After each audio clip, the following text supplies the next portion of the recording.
Hello everyone, Mark Peak at Keller Williams Real Estate, your short sale specialist. Today's topic I want to discuss is short sales and buyers in contract. What happens often with them is buyers backing out of a short sale. So I get this, sometimes we'll get these emails through our office, for other folks that are completing short sales or negotiating for their clients. Well, my buyer backed out of the short sale, or sometimes I'll even have folks I'm talking to, complain that, my buyer backed out. What do I do? We had a short sale approved. What's going to happen? Well, one of the things that's important is to make sure that when you're accepting an offer, that there are reasonable terms to make sure that the buyer is committed, and so that they're not necessarily just shopping you out. So they're not just getting in contract with you while meanwhile using you and your property as an opportunity, and if they find another opportunity, then they're just going to let your contract go and go buy something else. So when it comes to short sales, you got to make sure that the buyer is committed in the deal.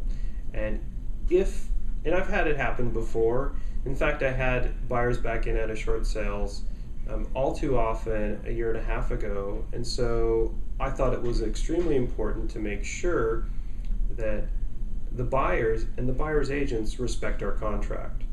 And so that's one of the things that you must do, and if not, they will, unfortunately, you can be used and abused. So it's not the end of the world if a buyer backs out of a contract.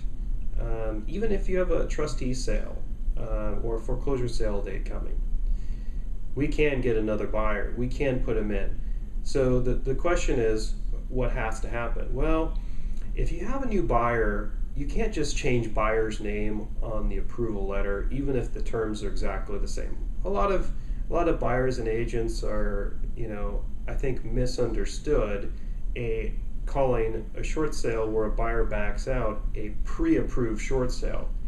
There really are no pre-approved short sales, because you still have to have everything re-approved with the new buyer. Many times buyers still have to sign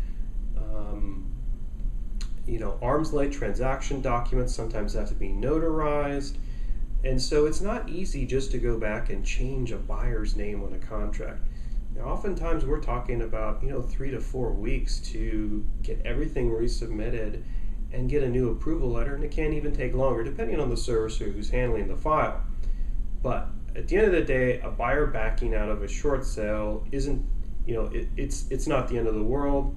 You can get somebody back in there.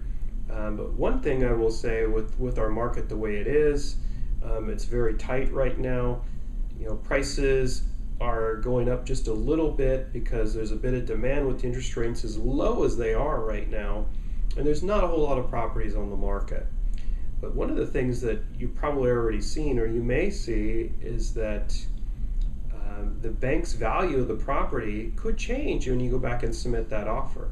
If the valuation the bank has on your property is over 90 days old, you can bet that they're going to order a new valuation on it.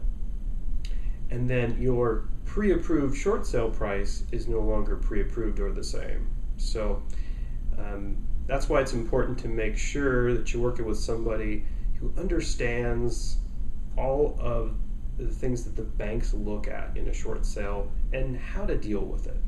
And if you have any specific questions that I can answer for you, be happy to. Mark Peak with Keller Williams. Thank you very much.